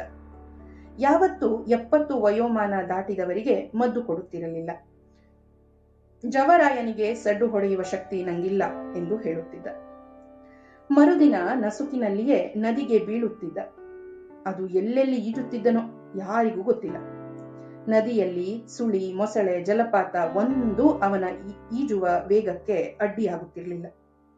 ಹೀಗೆ ಈಜುವಾಗ ಅವನು ಹಲವಾರು ಮೀನುಗಳ ಜೊತೆ ಮಾತನಾಡಿ ರೋಗಿಯ ಸಮಸ್ಯೆಯನ್ನು ಆದ್ಯಂತವಾಗಿ ಹೇಳುತ್ತಿದ್ದ ಎನ್ನುವ ಪ್ರತೀತಿ ಇತ್ತು. ಆ ಮೀನುಗಳು ಇವನೊಡನೆ ಮಾತನಾಡಿ ರೋಗದ ವಿವರಗಳನ್ನೆಲ್ಲ ತಿಳಿದುಕೊಂಡು ತಮ್ಮೊಳಗೆ ಚರ್ಚಿಸುತ್ತಿದ್ದವು.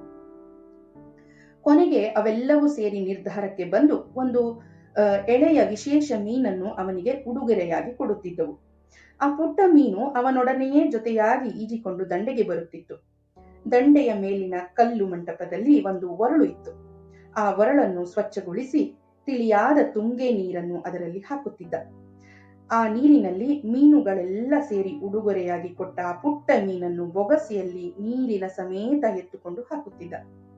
ಸಂಜೆಯ ತನಕ ಆ ಮೀನು ಅಲ್ಲಿಯೇ ತೇಲುತ್ತಿರುತ್ತಿತ್ತು. ಅದಕ್ಕೆ ವಿಶೇಷ ಆಹಾರಗಳನ್ನೂ ಮೀನಿನ ಬಾಬಾ ಕೊಡುತ್ತಿದ್ದ. ಸಂಜೆಯ ಹೊತ್ತಿಗೆ ರೋಗಿಯು ಕಲ್ಲು ಮಂಟಪಕ್ಕೆ ಬರುತ್ತಿದ್ದ. ಸಾಮಾನ್ಯವಾಗಿ ಅವನೊಡನೆ ಮನೆಯವರೂ ಇರುತ್ತಿದ್ರು. ಸುಮಾರು ಅರ್ಧ ಗಂಟೆಯ ಕಾಲ ಮತ್ಸ್ಯಾವತಾರದ ವಿಷ್ಣುವಿನ ಪೂಜೆಯನ್ನು ಮೀನಿನ ಬಾಬಾ ಮಾಡುತ್ತಿದ್ದ. ಅನಂತರ ಒರಳಿನಲ್ಲಿ ತೇಲುತ್ತಿದ್ದ ಆ ಮೀನನ್ನು 2 ಬೆರಳುಗಳಲ್ಲಿ ತೆಗೆದುಕೊಂಡು ಎತ್ತಿ ಹಿಡಿಯುತ್ತಿದ್ದ. ತಾನಾಗಿಯೇ ರೋಗಹರಣಕ್ಕೆ ಒಪ್ಪಿಕೊಂಡ ಬಂದ ಮರಿ ಮೀನು ಅದಾಗಿದ್ದರೂ ನೀರಿನ ಸಹವಾಸ ತಪ್ಪಿದ ತಕ್ಷಣ ವಿಲವಿಲ ಒದ್ದಾಡುತ್ತಿತ್ತು. ರೋಗಿಗೆ ಬಾಯಿ ತೆಗೆಯಲು ಹೇಳುತ್ತಿದ್ದ. ಒದ್ದಾಡುವ ಮೀನನ್ನು ಕೈಯಲ್ಲಿ ಹಿಡಿದುಕೊಂಡೇ ಎಂತಹದೋ ಜಪ ಮಾಡುತ್ತಿದ್ದ. ಅನಂತರ ಆ ಜೀವಂತ ಮರಿ ಮೀನನ್ನು ರೋಗಿಯ ಬಾಯೊಳಗೆ ಬಿಟ್ಟು ಅದು ಹೊರಬರದಂತೆ ಅವನ ಬಾಯನ್ನು ಒಂದು ಕೈಯಿಂದ ಮುಚ್ಚಿಬಿಡುತ್ತಿದ್ದ. ಜೀವಂತ ಮೀನು ರೋಗಿಯ ದೇಹದೊಳಗೆ ಸೇರಿಬಿಡುತ್ತಿತ್ತು. ಅನಂತರ ರೋಗಿಯನ್ನು ಅಲ್ಲಿಯೇ ಕಲ್ಲಿನ ಮೇಲೆ ಮಲಗಿಸಿ ಅವನ ಹೊಟ್ಟೆಯ ಮೇಲೆ ಕೈಯಿಟ್ಟು ಎಂತಹುದೋ ಮಾತುಕತೆ ನಡೆಸುತ್ತಿದ್ದ. ನೋಡುತ್ತಾ ಕುಳಿತವರಿಗೆ ಅವನು ಹೊಟ್ಟೆಯೊಳಗಿನ ಮೀನಿನ ಜೊತೆಯಲ್ಲಿ ಮಾತನಾಡುತ್ತಿರುವಂತೆ ಕಾಣಿಸುತ್ತಿತ್ತು. ಆ ಮೀನಿಗೆ ಹಲವಾರು ಆಜ್ಞೆಗಳನ್ನು ಕೊಡುವ ಹಾಗೆ ಭಾಸವಾಗುತ್ತಿತ್ತು. ಸ್ವಲ್ಪ ಸಮಯದ ನಂತರ ಪ್ರಶಾಂತನಾದ ಮೀನಿನ ಬಾಬಾ ರೋಗಿಗೆ ಮನೆಗೆ ಹಿಂದಿರುಗಲು ಹೇಳುತ್ತಿದ್ದ. ಕೆಲವೇ ದಿನಗಳಲ್ಲಿ ರೋಗಹರಣವಾಗುತ್ತಿತ್ತು. ಎಂತಹ ರೋಗವು ಗುಣವಾಗುತ್ತಿತ್ತು. ಬರೀ ಇಷ್ಟೇ ಆಗಿದ್ದರೆ ಮೀನಿನ ಬಾಬಾ ತಮ್ಮೂರಲ್ಲಿ ಎಷ್ಟು ದಿನವಿದ್ದರೂ ಜನರಿಗೆ ಸಮಸ್ಯೆ ಇರುತ್ತಿರಲಿಲ್ಲ. ಆದ್ರೆ ಮೀನಿನ ಬಾಬಾ ಮಹಾ ಹೊಟ್ಟೆಬಾಕ. ಪ್ರತಿದಿನವೂ ಅವನ 2 ಹೊತ್ತಿನ ಊಟವನ್ನು ಊರಿನ ಜನ ನೋಡಿಕೊಳ್ಳಬೇಕಾಗುತ್ತಿತ್ತು. ಅವನ ಊಟದ ಶಕ್ತಿ ವಿಪರೀತವಾಗಿತ್ತು. ತೆಳ್ಳನೆಯ ದೇಹದ ಮೀನಿನ ಬಾಬಾ ಅಷ್ಟೊಂದು ಊಟವನ್ನು ಹೊಟ್ಟೆಯಲ್ಲಿ ಅದೆಲ್ಲಿ ಅಡಗಿಸಿಕೊಳ್ಳುತ್ತಿದ್ದನೋ ಆ ಭಗವಂತನೇ ಬಲ್ಲ. ಬಕಾಸುರನಂತೆ ತಿನ್ನುತ್ತಿದ್ದ. 15 ಹೋಳಿಗೆ, ಅರ್ಧ ಸೇರು ತುಪ್ಪ, 1 ಸೇರು ಅನ್ನ, ಸಾಂಬಾರ್, ಚಟ್ನಿ, 2 ಕೋಳಿ, ಲಭ್ಯವಿದ್ದರೆ ಆಡಿನ ಮಾಂಸ, ಹೀಗೆ ರುಚಿ ರುಚಿಯಾದ ಆಹಾರವನ್ನು ಅವನು ಹಕ್ಕಿನಿಂದ ಬೇಡಿ ತರಿಸಿಕೊಳ್ಳುತ್ತಿದ್ದ. ಅವನ ರೋಗಹರಣ ಶಕ್ತಿಯನ್ನು ಬಲ್ಲ ಊರಿನ ಜನರು ಅವನ ಹೊಟ್ಟೆ ಬಾಕತನವನ್ನು ಸಹಿಸಿಕೊಳ್ಳಲೇಬೇಕಿತ್ತು. ಆದ್ದರಿಂದ ದುಬಾರಿಯಾದರೂ ಅಡ್ಡಿಯಿಲ್ಲ, ಅವನಿಗೆ ಊಟಕ್ಕೆ ಸಿದ್ಧ ಮಾಡಿಕೊಡುತ್ತಿದ್ದರು. ದಿನಕ್ಕೊಂದು ಮನೆಯವರಂತೆ ಅವನ ಹೊಟ್ಟೆಯ ಹಸಿವನ್ನು ನೀಗಿಸುವ ಜವಾಬ್ದಾರಿಯನ್ನು ವಹಿಸಿಕೊಳ್ಳುತ್ತಿದ್ದರು. ಒಂದು ವೇಳೆ ಅವರು ಒಯ್ದ ಆಹಾರ ಅವನಿಗೆ ಸಾಕಾಗದೆ ಹೋದರೆ ಅವರ ಮೇಲೆ ಇನ್ನಿಲ್ಲದಂತೆ ರೇಗಿ ಶಾಪ ಕೊಡುವುದಾಗಿ ಹೆದರಿಸುತ್ತಿದ್ದ. ಆದ್ದರಿಂದ ಅವನ ಆಹಾರದ ಪೂರೈಕೆ ಊರಿನ ಜನರಿಗೆ ದೊಡ್ಡ ತಲೆನೋವೇ ಆಗಿರ್ತಿತ್ತು. ಊರಿನಲ್ಲಿ ರೋಗಿಗಳು ಇರುವ ತನಕವೂ ಹೇಗೋ ಅವನ ಆಹಾರದ ಸರಬರಾಜನ್ನು ಜನರು ನಿರ್ವಹಿಸುತ್ತಿದ್ರು. ಒಂದು ದಿನಕ್ಕೆ ಒಬ್ಬ ರೋಗಿಗಿಂತಲೂ ಹೆಚ್ಚಿನ ಜನರನ್ನು ಮೀನಿನ ಬಾಬಾ ನೋಡ್ತಿರ್ಲಿಲ್ಲ. ಒರಳಿನಲ್ಲಿ ಯಾವತ್ತೂ 1ಕ್ಕೂ ಹೆಚ್ಚು ಮೀನು ಇರುವಂತಿರಲಿಲ್ಲ ಎಂದು ಹೇಳುತ್ತಿದ್ದ. ಆದ್ದರಿಂದ ಊರಿನ ರೋಗಿಗಳ ಸಮಸ್ಯೆಗಳೆಲ್ಲವೂ ಮುಗಿಯುವ ತನಕ ಊಟಕ್ಕೆ ಸಮಸ್ಯೆ ಬರ್ತಿರ್ಲಿಲ್ಲ. ಆದ್ರೆ ಒಮ್ಮೆ ರೋಗಿಗಳೆಲ್ಲರೂ ಮುಗಿದ ಮೇಲೆ ಊರಿನ ಜನರಿಗೂ ಇವನ ಆಹಾರದ ಸರಬರಾಜು ಕಿರಿಕಿರಿಯಾಗಿ ಕಾಣುತ್ತಿತ್ತು. ಎಷ್ಟು ದಿನವೆಂದು ಈ ರೀತಿಯಲ್ಲಿ ಮತ್ತೊಬ್ಬರಿಗೆ ಆಹಾರವನ್ನು ಪೂರೈಸಲು ಸಾಧ್ಯ? ಯಾವತ್ತು ಈ ಬಾಬಾ ವಾಪಸ್ ಹೋಗ್ತಾನೆ ಎಂದು ಕಾಯುತ್ತಿದ್ರು. ಅವರ ಮನೋಭಾವ ಮೀನಿನ ಬಾಬಾಗೆ ತಿಳಿಯುತ್ತಿತ್ತು. ಅದು ಅವನಿಗೆ ನೋವು ಕೊಡುತ್ತಿತ್ತು.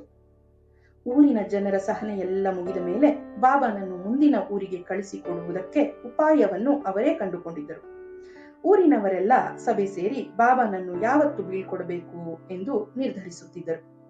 ಆ ದಿನ ವಿಶೇಷ ಊಟವನ್ನು ಅವನಿಗೆ ನೀಡಿ ಅವನು ಉಂಡು ತೇಗಿ ಕೈ ತೊಳೆದ ನಂತರ ಒಂದಷ್ಟು ವೀಳ್ಯದ ಎಲೆ, ಒಂದು ಚಿಪ್ಪು ಬಾಳೆಹಣ್ಣು, ಅಡಿಕೆ, ಸುಣ್ಣ ಆತನಿಗೆ ಕೊಟ್ಟು ಕೈ ಮುಗಿದು ನಿಲ್ಲುತ್ತಿದ್ದರು. ಈ ತಾಂಬೂಲ ಸಿಕ್ಕ ತಕ್ಷಣ ಮುಂದಿನ ಊರಿಗೆ ಹೋಗಬೇಕು ಎನ್ನುವ ಸೂಕ್ಷ್ಮ ಮೀನಿನ ಬಾಬಾಗೆ ಗೊತ್ತಾಗುತ್ತಿತ್ತು. ತಕ್ಷಣವೇ ಎಲೆ ಅಡಿಕೆ ಹಾಕಿಕೊಂಡು ಬಾಳೆಹಣ್ಣು ತಿಂದು ನದಿಯಲ್ಲಿ ಎಗರಿ ಮುಂದಿನ ಊರಿಗೆ ಹೋಗಿಬಿಡುತ್ತಿದ್ದ. ಕೆಲವೊಮ್ಮೆ ಅನಿರೀಕ್ಷಿತವಾಗಿ ತಾಂಬೂಲ ಕೈ ಸೇರಿದಾಗ ಅವನ 2 ಹನಿ ಕಣ್ಣೀರು ಅದರ ಮೇಲೆ ಬೀಳುತ್ತಿತ್ತು. ಆದರೂ ಧೃತಿಗೆಡದೆ ತಕ್ಷಣ ಸಾವರಿಸಿಕೊಂಡು ಊರವರಿಗೆ ಹರಸಿ ನದಿಗೆ ಜಿಗಿಯುತ್ತಿದ್ದ. ಸುಖವೆಂಬುದು ಎಂದೂ ಶಾಶ್ವತವಲ್ಲ. ಮತ್ತೆ ಕೆಲವೇ ತಿಂಗಳುಗಳಲ್ಲಿ ಊರಿನ ಜನರಲ್ಲಿ ರೋಗಗಳು ತಲೆದೋರುತ್ತಿದ್ದವು. ಆಗ ಎಲ್ಲರೂ ಮೀನಿನ ಬಾಬಾನ ಆಗಮನದ ದಾರಿಯನ್ನು ಕಾಯುತ್ತಿದ್ದರು. ಆ ದಿನ ವಿಪರೀತವಾಗಿ ಜನರು ನದಿ ದಂಡೆಯ ಕಲ್ಲು ಮಂಟಪದಲ್ಲಿ ಸೇರಿದ್ದರು. ಬಂಗಾರದ ಬಣ್ಣದ ಮೀನೊಂದು ಒಂದೇ ಸಮನೆ ಪಾದರಸದ ಚುರುಕಿನಲ್ಲಿ ವರಳಿನ ನೀರಲ್ಲಿ ಈಜು ಹೊಡೆಯುತ್ತಿತ್ತು. ಅಂಬಾಬಾಯಿಯ ರೋಗವನ್ನು ಮೀನಿನ ಬಾಬಾ ಗುಣಪಡಿಸುತ್ತಾನೆ ಎನ್ನುವ ಸುದ್ದಿ ಕಾಳ್ಗಿಚ್ಚಿನಂತೆ ಸುತ್ತಮುತ್ತಲ ಊರಿಗೆಲ್ಲ ಹಬ್ಬಿತ್ತು. ಅಂಬಾಬಾಯಿಯ ರೋಗವಲ್ಲದ ರೋಗದ ವಿವರ ಅವೆಲ್ಲವನ್ನು ಕುತೂಹಲಕ್ಕೆ ಕೆಡವಿತ್ತು. ಹಿಂದೆ ತಾವೆಂದೂ ಕೇಳರಿಯದ ಆ ಸ್ಥಿತಿಯ ಬಗ್ಗೆ ಒಂದು ರೀತಿಯ ಅನುಕಂಪವೂ ಕುತೂಹಲವೂ ಆತಂಕವೂ ಇವರಲ್ಲಿ ಇತ್ತು. ಆ ಕಾರಣಕ್ಕಾಗಿಯೇ ಆ ದಿನ 100 ಜನ ಮಂಟಪದಲ್ಲಿ ನೆರೆದು ಬಿಟ್ಟಿದ್ದರು. ರಾಧಕ್ಕ ಈ ಮೀನಿನ ಬಾಬಾನ ರೋಗಹರಣ ಬ್ರಾಹ್ಮಣರಿಗೆ ಸಲ್ಲುವುದಿಲ್ಲ, ಹೋಗ್ಬೇಡ ಎಂದು ಸೊಸೆಯ ಮೇಲೆ ಇನ್ನಿಲ್ಲದ ದಬ್ಬಾಳಿಕೆ ಮಾಡಿದ್ದಳು. ಬ್ರಾಹ್ಮಣ ಮುತ್ತೈದೆಯೊಬ್ಬಳು ಸಾರ್ವಜನಿಕರ ಎದುರಿನಲ್ಲಿ ಮೀನು ನುಂಗಿದ ವಿಷಯ ಸುದ್ದಿಯಾಗದೆ ಉಳಿಯುತ್ತದೆಯೇ? ಮುಂದೆ ಯಾರು ತಾನೇ ತನ್ನ ಮಗನನ್ನು ಪೌರೋಹಿತ್ಯಕ್ಕೆ ಕರೆಯುತ್ತಾರೆ? ಅವನ ಗತಿ ಏನು? ನೀನು ಇನ್ನೂ ಹಠ ಮಾಡಿದರೆ ನನ್ನ ಮಗನಿಗೆ ಮತ್ತೊಂದು ಮದುವೆ ಮಾಡಿ ಬಿಡುತ್ತೇನೆ ಎಂದೆಲ್ಲ ಕುಳಿತಲ್ಲಿಂದಲೇ ಆವಾಜ್ ಹಾಕಿದ್ದಳು. ಆದರೆ ಅಂಬಾಬಾಯಿ ಆ ಬೆದರಿಕೆಗೆ ಸೊಪ್ಪು ಹಾಕಿರಲಿಲ್ಲ. ಇಡೀ ಜಗತ್ತೇ ತಿಂದು ಉಂಡು ಜೀರ್ಣಿಸಿಕೊಂಡು ಹೊರಹಾಕಿ ನಲಿದಾಡುತ್ತಿರುವಾಗ ತಾನೊಬ್ಬಳೇ ಆ ಸುಖವಿಲ್ಲದೆ ಬದುಕುವುದು ಹೇಗೆ? ನಾಲಿಗೆಗೆ ರುಚಿ ಎನ್ನುವುದೇ ಮರೆತು ಹೋಗಿ ಕೆರದಂತೆ ಒರಟಾಗಿ ಹೋಗಿದೆ. ಇಡೀ ಪ್ರಪಂಚದಲ್ಲಿ ತಾನೊಬ್ಬಳು ಮಾತ್ರ ಎಲ್ಲ ಆಹಾರದ ಸುಖವನ್ನು ತ್ಯಜಿಸಿ ಉಳಿಯುವುದು ಅದೆಂತಹ ಕ್ರೌರ್ಯ! ನನ್ನ ಬ್ರಾಹ್ಮಣಿಕೆ ಹಾಳಾದ್ರೂ ಚಿಂತೆ ಇಲ್ಲ, ನಾನು ಮತ್ತೆ ಊಟ ಮಾಡಬೇಕು, ರುಚಿ ರುಚಿಯಾದ್ದನ್ನು ಸೇವಿಸಬೇಕು, ಎಲ್ಲರಂತೆಯೇ ಶೌಚ ಮೂತ್ರಗಳನ್ನು ಮಾಡಬೇಕು. ನನಗೆ ಈ ಅಮೃತ ಸೊಪ್ಪು ಬೇಡ. ಇದು ಅಮೃತ ಅಲ್ಲವೇ ಅಲ್ಲ, ವಿಷದ ಸೊಪ್ಪು. ನಾನು ತಪ್ಪಾಗಿ ನಾಮಕರಣ ಮಾಡಿಬಿಟ್ಟೆ. ನನಗೆ ಈ ಬಂಗಾರದ ಅರಮನೆಯ ಸಹವಾಸ ಬೇಡ, ಉಸಿರಿಗಟ್ಟುತ್ತಿದೆ, ನಾನು ಹೊರಗೆ ಬರಬೇಕು ಎಂದು ಸವಾಲು ಹಾಕಿ ಮೀನಿನ ಬಾಬಾನನ್ನು ಭೇಟಿಯಾಗಿ ಬಂದಿದ್ದಳು. ಒಂದು ದಿನದ ಊಟದ ಜವಾಬ್ದಾರಿಯನ್ನು ಹೊತ್ತು ತಾಯಕ್ಕನ ಸಹಾಯದಿಂದ ಬಾಡೂಟವನ್ನು ತಯಾರು ಮಾಡಿ ಅವನಿಗೊಪ್ಪಿಸಿ ಅವನ ಮದ್ದಿಗಾಗಿ ಕಾದು ಕುಳಿತಿದ್ದಳು. 10 ವೈದ್ಯರು ಪ್ರಯತ್ನಿಸಿ ಕೈಚೆಲ್ಲಿದ ರೋಗಿಯನ್ನು ಎದುರಿನಲ್ಲಿ ಕೂಡಿಸಿಕೊಂಡಿದ್ದ ಮೀನಿನ ಬಾಬಾ ಕೊಂಚ ಅಧೀರನಾಗಿದ್ದ. ಆದರೆ ತನ್ನ ಮೇಲಿನ ನಂಬಿಕೆಯನ್ನು ಕಳೆದುಕೊಂಡಿರಲಿಲ್ಲ. ಮತ್ಸ್ಯ ದೇವರು ಎಂದೂ ತನಗೆ ಮೋಸ ಮಾಡುವುದಿಲ್ಲ ಎನ್ನುವುದು ಅವನಿಗೆ ಗೊತ್ತಿತ್ತು. ಆದ್ದರಿಂದ ಮನಸ್ಸನ್ನು ನಿಗ್ರಹಿಸುತ್ತಾ ದೇವರ ಪೂಜೆಯನ್ನು ಮಾಡಿದ. ಸುತ್ತ ನೆರೆದ ಜನರಿಗೆ ಈ ಬಾರಿ ಮೀನಿನ ಬಾಬಾ ಸೋಲಬಹುದಾ ಎಂಬ ಕೆಟ್ಟ ಕುತೂಹಲ ಇತ್ತು. ಇಲ್ಲಿವರೆಗೆ ಎಂದೂ ಸೋಲನ್ನು ಕಾಣದ ಮೀನಿನ ಬಾಬಾ ಈಗ ಅಪಜಯವನ್ನು ಎದುರಿಸಬಹುದೇ ಎಂಬ ಕೀಳುಮಟ್ಟದ ಆಸೆಯೂ ಮನಸ್ಸಿನಲ್ಲಿತ್ತು. ಸರಿಯಾದ ಸಮಯಕ್ಕೆ ಬಂಗಾರದ ಬಣ್ಣದ ಮೀನನ್ನು 2 ಬೆರಳಿನಲ್ಲಿ ಹಿಡಿದು ತಲೆಯ ಮೇಲೆ ಕೈಯೊಂದನ್ನು ಹಿಡಿದು ಕಣ್ಣು ಮುಚ್ಚಿ ಪ್ರಾರ್ಥಿಸಿದ. ಸೂರ್ಯನ ಕಿರಣಕ್ಕೆ ಆ ಬಂಗಾರದ ಮೀನು ಫಳಫಳ ಹೊಳೆಯುತ್ತಾ ವಿಲವಿಲನೇ ಒದ್ದಾಡಿತು. ಅನಂತರ ಅಂಬಾಬಾಯಿಗೆ ಬಾಯಿ ತೆಗೆಯಲು ಸೂಚಿಸಿದ. ಮನಸ್ಸಿನಲ್ಲಿಯೇ ಭಗವಂತನನ್ನು ಪ್ರಾರ್ಥಿಸಿದ. ಅಂಬಾಬಾಯಿ ಬಾಯನ್ನು ತೆಗೆದಳು. ದೂರದಲ್ಲಿ ಹೆಂಡತಿಯನ್ನು ನೋಡುತ್ತಾ ಕುಳಿತಿದ್ದ ಹಳ್ಳಾಚಾರ್ಯರು ತಮ್ಮ ಕಣ್ಣೆದುರೇ ದುರಂತವೊಂದು ನಡೆದು ಹೋಗುತ್ತಿರುವುದನ್ನು ಅಸಹಾಯಕತೆಯಿಂದ ನೋಡುತ್ತಿದ್ದರು. ಅಲ್ಲಿ ಸೇರಿದ್ದ 100 ಜನರು ಮಾತನ್ನು ಮರೆತು ಅವಕ್ಕಾಗಿ ಮುಂದೇನಾಗುವುದೋ ಎಂದು ಎದುರು ನೋಡುತ್ತಿದ್ದರು. ಮಂಟಪದ ಪಕ್ಕದಲ್ಲಿ ತುಂಗಮ್ಮ ಸದ್ದು ಮಾಡುತ್ತಾ ಹರಿಯುತ್ತಿದ್ದಳು. ದೂರದ ಮಾತಂಗ ಪರ್ವತದ ಕಡೆಯಿಂದ ತಣ್ಣನೆಯ ಗಾಳಿ ಬೀಸುತ್ತಿತ್ತು. ಸಂಜೆಯ ಸೂರ್ಯ ಮುಳುಗುವ ಹಂತದಲ್ಲಿದ್ದರೂ ಈ ಘಟನೆಯನ್ನು ನೋಡಲು ಕಾತುರಗೊಂಡಿದ್ದ. ಅಂಬಾಬಾಯಿ ಮೀನನ್ನು ನುಂಗಿದಳು. ಮೀನಿನ ಬಾಬಾ ಆಕೆಯನ್ನ ಕಲ್ಲಿನ ಮೇಲೆ ಮಲಗಿಸಿದ. ಆಕೆಯ ಬಿಳುಪಾದ ಮತ್ತು ನುಣ್ಣನೆಯ ಕಿಬ್ಬೊಟ್ಟೆಯ ಮೇಲೆ ಕೈಯಿಟ್ಟು ಕಣ್ಣು ಮುಚ್ಚಿ ಅದೆಂತಹುದೋ ಮಾತುಕತೆಯಾಡುತ್ತಿದ್ದರೆ ಅಂಬಾಬಾಯಿಗೆ ಹೊಟ್ಟೆಯೊಳಗೆಲ್ಲ ಮೀನು ಈಜಾಡಿದಂತೆ ಭಾಸವಾಗುತ್ತಿತ್ತು. ಜನರೆಲ್ಲ ತದೇಕ ಚಿತ್ತರಾಗಿ ನೋಡುತ್ತಿದ್ದರು. ಬಾಬಾ ಮತ್ತು ಬಂಗಾರದ ಮೀನಿನ ಸಂವಾದ ಸುಮಾರು 3 ನಿಮಿಷಗಳ ಕಾಲ ನಡೆಯಿತು. ಅಷ್ಟೇ. ಇದ್ದಕ್ಕಿದ್ದಂತೆಯೇ ಅಂಬಾಬಾಯಿಗೆ ಉಬ್ಬಳಿಕೆ ಬಂದಿದ್ದೇ ಎದ್ದು ವಾಂತಿ ಮಾಡಿಬಿಟ್ಟಳು. ಆಕೆಯ ವಾಂತಿ ಎಲ್ಲವೂ ಬಾಬಾನ ಮುಂದೆ ಹರಡಿತು. ಆ ವಾಂತಿಯಲ್ಲಿದ್ದ ಮೀನು ವಿಲವಿಲ ನೆಲದ ಮೇಲೆ ಒದ್ದಾಡಿ ಸ್ವಲ್ಪ ಹೊತ್ತು ನಿಶ್ಚಲಗೊಂಡಿತು. ಅಂಬಾಬಾಯಿಯ ರೋಗಹರಣದ ವಿಷಯದಲ್ಲಿ ಮೀನಿನ ಬಾಬಾ ಸೋತು ಹೋದನೆಂದು ನೆರೆದ ಜನರಿಗೆಲ್ಲ ಅರ್ಥವಾಗಿ ಹೋಯಿತು. ಅವರೆಲ್ಲ ಗುಸುಗುಸು ಮಾತನಾಡಲಾರಂಭಿಸಿದರು. ಆದರೆ ಮೀನಿನ ಬಾಬಾ ಯಾವುದೇ ಗೊಂದಲಕ್ಕೆ ಒಳಗಾದಂತೆ ಕಾಣಲಿಲ್ಲ. ಆ ವಿಲವಿಲ ಒದ್ದಾಡಿ ಸತ್ತ ಮೀನನ್ನು ಅಂಗೈಯಲ್ಲಿ ಇರಿಸಿಕೊಂಡ ಲಿಂಗವೊಂದು ಕೈಯಲ್ಲಿ ಬಂದು ಕೂತಂತೆ ಭಕ್ತಿಯಿಂದ ಕಣ್ಣು ಮುಚ್ಚಿದ. ಅನಂತರ ಆ ಮೀನಿನ ದೇಹಕ್ಕೆ ತನ್ನ ಕಿರು ಬೆರಳಿನ ಉದ್ದನೆಯ ಉಗುರನ್ನು ನೆಟ್ಟು ಸೀಳುತ್ತಾ ಇಬ್ಬಾಗ ಮಾಡಿದ. ಅದರ ಹೊಟ್ಟೆಯಿಂದ ಹಸಿರು ಗಪ್ಪಿನ ದುಂಡನೆಯ ಮುದ್ದೆಯಂತಹ ವಸ್ತುವನ್ನು ತೆಗೆದ. ಅದಕ್ಕೆ ವಿಶೇಷ ಪ್ರಭೆ ಇತ್ತು. ಅದನ್ನು ನೋಡಿದ ತಕ್ಷಣವೇ ಅಂಬಾಬಾಯಿಗೆ ಅದು ಅಮೃತ ಸೊಪ್ಪಿನ ಮುದ್ದೆ ಎನ್ನುವುದು ತಿಳಿದು ಹೋಯಿತು. ಬಹುಶಃ ಮೀನಿನ ಬಾಬಾನಿಗೂ ಅದು ಗೊತ್ತಾಗಿತ್ತು. ಅವನ ಮುಖದಲ್ಲಿ ಪ್ರಸನ್ನ ಭಾವ ಅರಳಿತ್ತು. ತುಟಿಯಲ್ಲಿ ಕಿರು ನಗೆಯಿತ್ತು. ಅನಂತರ ತನ್ನ ಬಾಯಿಯನ್ನು ತೆರೆದದ್ದೇ ಆ ಸೊಪ್ಪಿನ ಮುದ್ದೆಯನ್ನು ನುಂಗಿಬಿಟ್ಟ. ಇಡೀ ಜಗತ್ತನ್ನು ಗೆದ್ದ ಖುಷಿ ಅವನ ಮುಖದಲ್ಲಿ ಅರಳಿತು. ಸುತ್ತಲೂ ನೆರೆದ ಜನ ಒಮ್ಮೆ ಗೆದ್ದ ಭಾವದಿಂದ ನೋಡಿದ. ಅಲ್ಲಿಯೇ ಪೇರಿಸಿಟ್ಟ ರಾತ್ರಿಯ ಬಾಡೂಟದ ಪಾತ್ರೆಗಳನ್ನು ಅಸಡ್ಡೆಯಿಂದ ಗಮನಿಸಿದ. ಜನರು ನೋಡುತ್ತಿದ್ದಂತೆಯೇ ನದಿಗೆ ಜಿಗಿದು ಈಜಲಾರಂಭಿಸಿದ. ಇಡೀ ಊರಿನ ಜನರು ನಡೆದ ಘಟನೆಯ ಅರ್ಥವನ್ನು ಜೀರ್ಣಿಸಿಕೊಳ್ಳದೆ ಒದ್ದಾಡುತ್ತಿದ್ದರು. ಧನ್ಯವಾದಗಳು. ಹೇಗನಿಸ್ತು ನಿಮಗೆ ಇವತ್ತಿನ ಈ ಕಥೆ? ಇದು ವಸುಧೇಂದ್ರ ಅವರ ವಿಷಮ ಭಿನ್ನರಾಶಿ ಮತ್ತು ಇತರ ಕಥೆಗಳು ಸಂಕಲನದಿಂದ ಆಯ್ದ ಅಮೃತ ಸೊಪ್ಪು ಕಥೆಯಾಗಿತ್ತು. ವಾಚನ ಮಾಡಿದವರು ಅಮಿತಾ ರವಿಕಿರಣ್ ಅವರು. ಧನ್ಯವಾದಗಳು. ಮತ್ತೆ ನಾಳೆ ಇನ್ನೊಂದು ಕಥೆಯೊಂದಿಗೆ ಬರಲಿದ್ದೇವೆ. ಶುಭರಾತ್ರಿ.